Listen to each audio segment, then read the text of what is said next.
awas kalau kamu nggak percaya yang saya katakan, kamu nggak selamat loh. Bukan begitu caranya ya.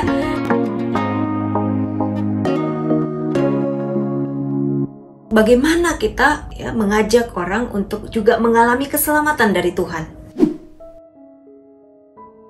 Setelah kita menceritakan tentang Kristus, ya, kita bisa tanya, apakah kamu percaya bahwa Yesus itu menyelamatkanmu juga?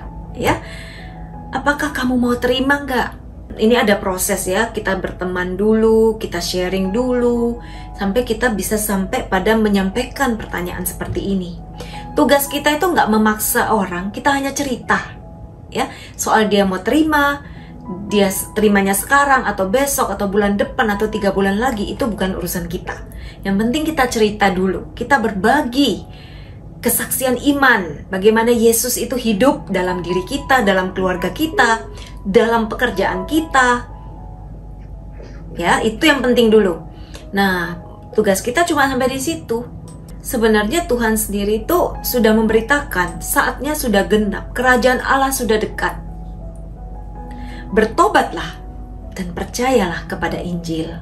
Yesus sendiri tuh mengatakan pentingnya untuk bertobat dan percaya kepada Injil. Kita mewartakan kepada orang-orang di sekitar kita, ya, bahwa kita perlu untuk bertobat dan percaya kepada Injil. Ini pesan yang sangat penting. Karena apa? Karena pertobatan itu adalah syarat untuk menerima keselamatan. Kalau orang nggak bertobat, dia nggak bisa menerima keselamatan ini. Ibaratnya Yesus udah mati untuk kita, tapi kalau kita nggak percaya, kita nggak mau terima, ya kita nggak menerima keselamatan itu. Nah, dan Yesus bilang sendiri, mari ikutlah aku. Yesus sudah mengundang kita. Nah, jadi peranan kita sebagai evangelizer itu bukan maksain orang, awas kalau kamu nggak percaya yang saya katakan, kamu nggak selamat loh. Bukan begitu caranya ya. Orang pasti akan defense. Emangnya siapa kamu kok menentukan keselamatan saya gitu? Orang mungkin akan menolak kita. Tapi kita menunjukkan jalan. Caranya apa ya? Tadi itu kita sharing sampai orang juga melihat, wih betul ya, ternyata hidup bersama Kristus itu ada sukacita, ada perubahan dalam hidupnya. Kalau dulu dia suka marah, nggak sabaran, sekarang lebih rendah hati, lebih lemah lembut, lebih sabar. Kalau dulu sukanya gosip, menghakimi orang, sekarang kok mulutnya tidak lagi mengeluarkan kata-kata penghakiman ya? Kok nggak lagi menceritakan keburukan orang lain ya? Kok lebih banyak menceritakan hal-hal yang positif? Nah, orang bisa melihat perubahan dalam diri kita, terutama orang di sekitar kita, paling dekat, keluarga kita, teman-teman kita, sahabat kita bisa melihat perubahan itu. Nah, seperti itu peranan evangelizer. Kita nggak harus sempurna saat ini, kita masih berproses ya, nggak apa-apa. Tapi yang penting ketika kita jatuh, kita niat sabar. Tapi ketika kita jatuh, kita cepet-cepet minta ampun sama Tuhan, memperbaiki diri. Pelan-pelan cacat celah kita itu akan makin berkurang ya.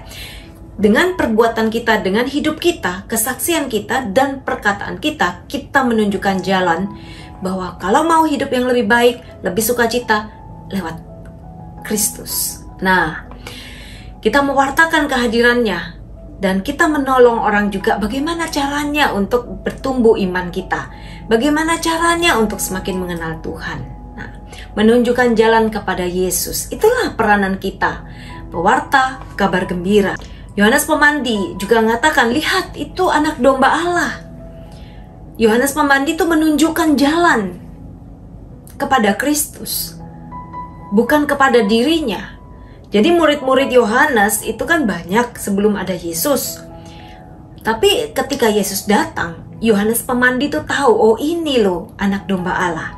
Ini loh yang patut disembah. Dia kemudian menunjukkan para muridnya untuk datang kepada Kristus. Sama seperti kita, kalau kita melayani, maka kita perlu menunjukkan bahwa yang menyembuhkan, yang bisa mempertobatkan, yang bisa menolong kehidupanmu itu bukan saya, tetapi Kristus gitu. Kita hanya menunjukkan jalan kepada Tuhan. Yohanes Pemandi itu menunjukkan jalan kepada Kristus. Lalu setelah itu, ya kan dia bilang, lihat anak domba Allah. bukan aku tapi Kristus. Demikian juga kita nanti sebagai evangelizer tidak membuat orang terikat pada kita, tetapi bagaimana mereka makin mengenal Tuhan, makin mencintai Tuhan Yesus. Itulah peranan kita ya, mengantar orang mengenal Kristus.